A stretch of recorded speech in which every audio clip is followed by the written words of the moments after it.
Hey there, everybody, and welcome back to ADHD Hobbies and an episode of No Man's Sky. In this video, I'm going to show you 16 things that you can do at the end of the game. You've beaten the game, you don't know what to do. Well, this is it.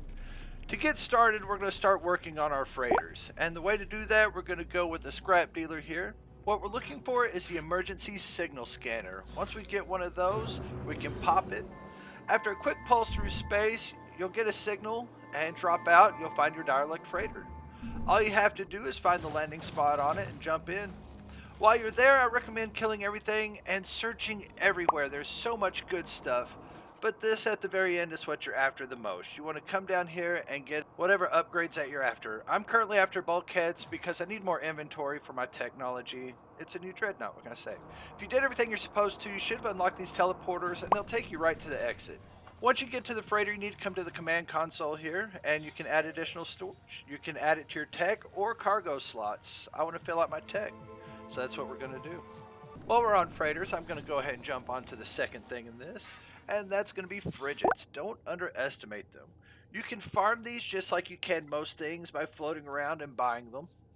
What makes them great is you can send them off on missions and have them collect and get things for you while you're away.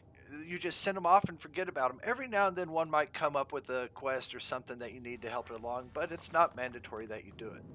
Once you get them out there, you can come to your consoles and take a look at them, but this is also where you want to come after the missions are over with, you've been notified. It'll run through a list of things here for you, and it's great. I recommend reading some of these. It's fantastic seeing some of the story. But you'll see how much money, how many credits, and how many items just flood in, and I don't even have to do anything. And I believe you can have up to 5 different squads of frigates that go out for you, so it's great passive income. Alright, the third thing on our list. I'm not going to go into too much detail on this because I don't want to do spoilers for anybody that hasn't had a chance to do it, but the autophage. You have to complete the story mission to gain access to these guys, and then it kind of spins off to another side mission. But once you gain access to it, do it. And do it all the way through. Once you get done doing the story mission, you'll be able to start talking to these guys, and they're going to ask you for assistance and things, and they'll send you off on little missions, much like some of the other guys do. Do those missions, they're important. Once you do those, they're going to give you this stuff. You're going to get void motes, and that's what it's all about right now. This will allow you to buy the robotic parts that you can get for your armor and your heads, and some of these are actually pretty cool in my opinion. On top of that, you can also get the different staff parts and things you need to build custom staffs. So the void motes are super important, and they're a great currency to try to farm late game. Tip number 4 on the list. It's going to be a classic. Ship farming. And there is nothing more classic in No Man's Sky than ship farming. You can find coordinates and posts everywhere. People are proud of their ships. And they should be. There's some really awesome ones. And there's also a lot of different ways to farm for them, so I highly recommend looking into some of those. One of the most common ways to find ships in No Man's Sky is to just ship watch. You can find yourself a space station in a system that you like and just go hang out in it. And most of the time an exotic much like this one will show up. They're not in every system, but you can find them in most. And once it shows up, you can talk to the pilot and then choose to either purchase the ship, or in many cases you can hire the pilot to join your squadron if you haven't filled that squadron out. I also have a video on the channel that shows how to get a nice Sentinel Interceptor if you haven't gotten yourself one, so take a look at that one too. And the 5th thing on the list, how can we have spaceship farming without having multi-tool farming? They kind of go hand in hand. Many ships even have the same look as multi-tools, so if you're completionist and like to have your character look a certain way, you're going to want to farm the multi-tools to match your ship and vice versa. There's a lot of different ways to get them outside of just going to the different space stations and some of the outposts that are on the planets that can have some random ones. You can also find them on monoliths and Korvax system. When you go to the monoliths, you'll find the Discord interface, activate it, and you have a chance at getting an S-rank gun out of it. It's a really easy way to get it. There's lots of ways to find them when you're hunting ships or through searching through other means, and so these are quite easy to find in-game. Alright, tip number 6. Your settlements. These little guys need love too. They're defenseless without you. Sentinels and stuff, what are they going to do? Your settlements, while not a big impact in the game, are something that are kind of fun. You can have multiples of them, and working on them will cause them to grow. The people in the settlements have their own personalities and things that they do. You can even get little disputes that you have to settle, but that's enough of that. The things you want are to have a happy settlement, and they produce things. Sometimes useful, sometimes not. Again, just something fun to do. Don't overlook it. Number 7 on the list, a farm. A big farm. A really big farm. It doesn't matter what farm it is, I'm not here to tell you which one to do, but taking the time and effort to put together an intricate farm that produces massive amounts of whatever it is you're looking at. I mean, you want to be Jeff Bezos or Zuckerberg in the game, this is how to do it. Well, one of the ways to do it. But here I have an activated indium farm, a more valuable resource in the game, with lots of mines set up, and an S-class area on the map that I searched out with massive amounts of storage. So I can come around and grab almost 40,000 of these at any time. They're all linked to one storage unit here. I grab it, leave, I go sell it. I'm rich.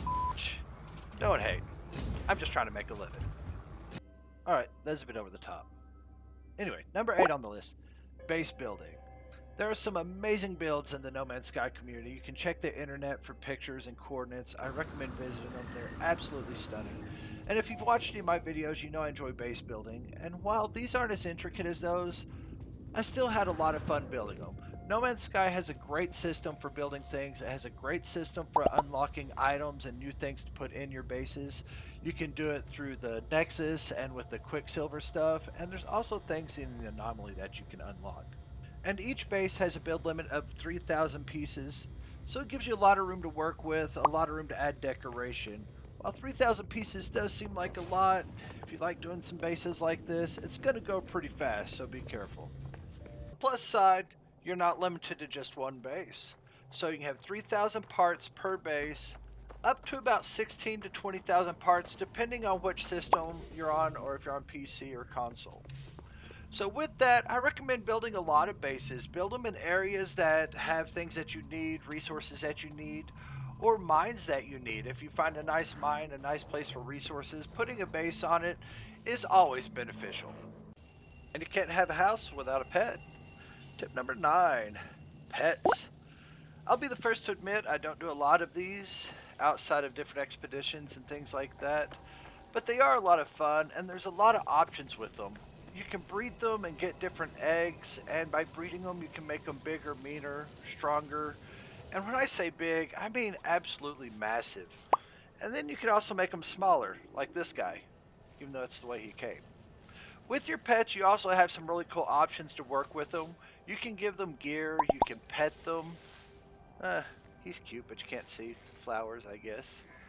You can change the colors and things of them. Again, I probably should have chosen a better pet. Point is, you can work with them. And then there's, come on, not just, there's all kinds of pets. Let's just say that. Enough of that. Be gone with you. Tip number 10 on the list. I can make an entire series on this and the importance of it, but expeditions.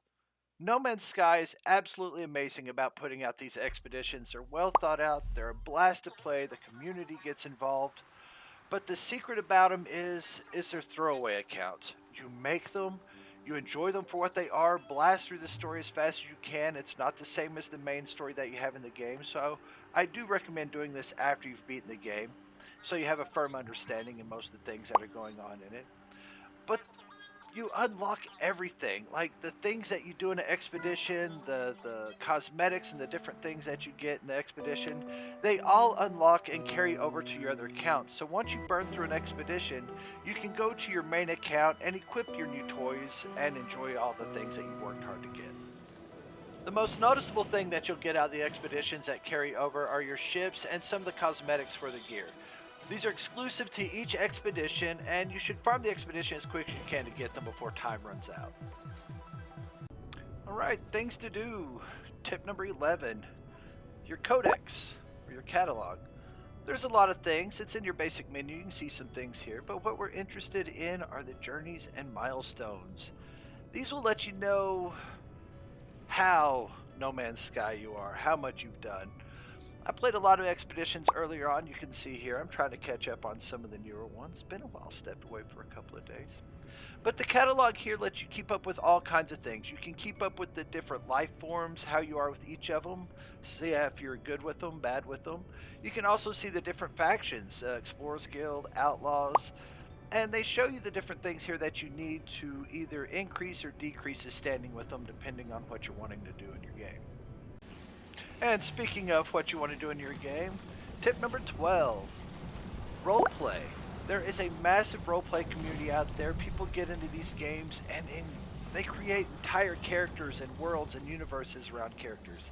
You know, like this. I could be Luke Skywalker if I want to. I guess I could be Yoda. You could be Jeff Bezos. You could be a Jeff Bezos Yoda. I don't know. We'll try not to think about that. But you can be anything you want in this game. The game provides a lot of different things for you, a lot of different mechanics that allows you to be a pirate where you can smuggle goods. It allows you to do things with the economy where you buy, sell, and trade. It allows you to hunt down sentinels. It allows you to align yourself with different races and different things. You can literally pick what you want, or you can choose to do nothing and just explore, which tends to be some of my favorite. Though I can't deny myself a good ship battle once in a while too. I have to come get a dreadnought and shoot some sentinels out of the sky. But that's the great thing about No Man's Sky and being able to pick your own adventure and pick your own roleplay. You don't have to get really in depth with anything.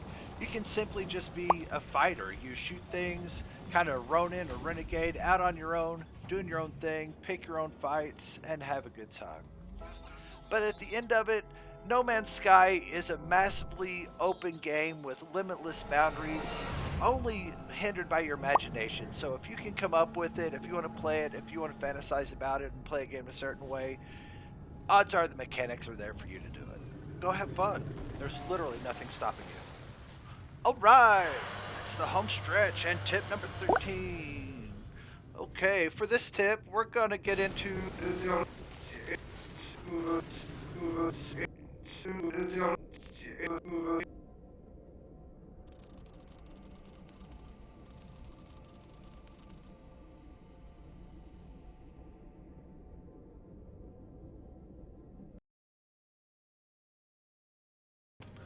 12 base building and cosmetic fiends out there. This one's for you. Tip number 14 is the Nexus inside the anomaly. Hopefully you've already seen it. If you haven't, well, that's what the tip's for. But the Nexus provides missions all the time. They recharge, they refill, so you can use them and then they'll eventually fill back up. But they'll send you out on these missions to do that aren't very difficult most of the time that allow you to get Quicksilver. And then once you get the Quicksilver, that's what you're able to use to buy a lot of the fancy decorations and outfits and things that you can find in the game. You can also check the other missions there to make sure that there's nothing that you might need as well.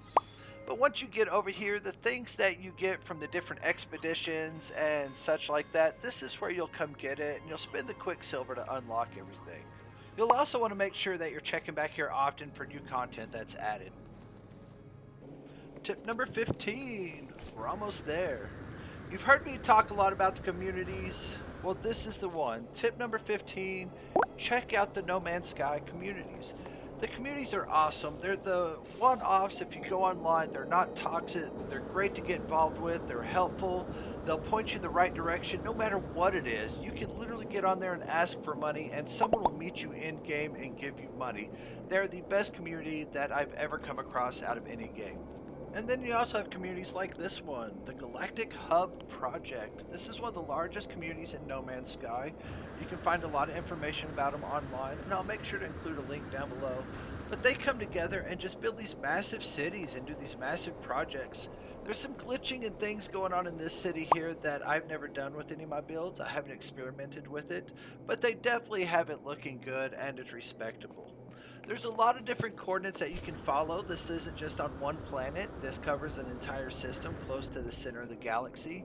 And there's a lot of them that you can find from restaurants to museums and things that players have made. And it's absolutely amazing. Alright, tip number 16 and the final tip. What do you do when you've done everything in the game and you feel like it has nothing left for you? Permadeath. This is not for the faint of heart. It took me multiple tries before I finally got my foot in the door on the playthrough that I'm on. but it's rewarding, and I've enjoyed it so much more than my other playthroughs on the game, to the point where this has ultimately become my primary. When I want to do new things, I come in on this one. When I want to build something, I come in on this one, or ship hunting, or any of the things that we've really covered in this. This is my primary one that I come into, and I don't regret any of it. It's been a challenge. The hardest things you have to worry about tend to be environmental or jumping. But if you can get past that and work slowly, build your base, build your fleet, build your crew, and get everything working right, it gets to the point where it's not too bad. You have enough technology and things going on to just keep you safe when you need it, and the game just becomes fun. I'd like to thank everybody that stuck with me to the end here and followed me through another No Man's Sky video. Sadly, it doesn't look like I'll be making a lot, but I had a lot of fun making them. I got other games I want to move on to. So until then, until those next games, you have a good day.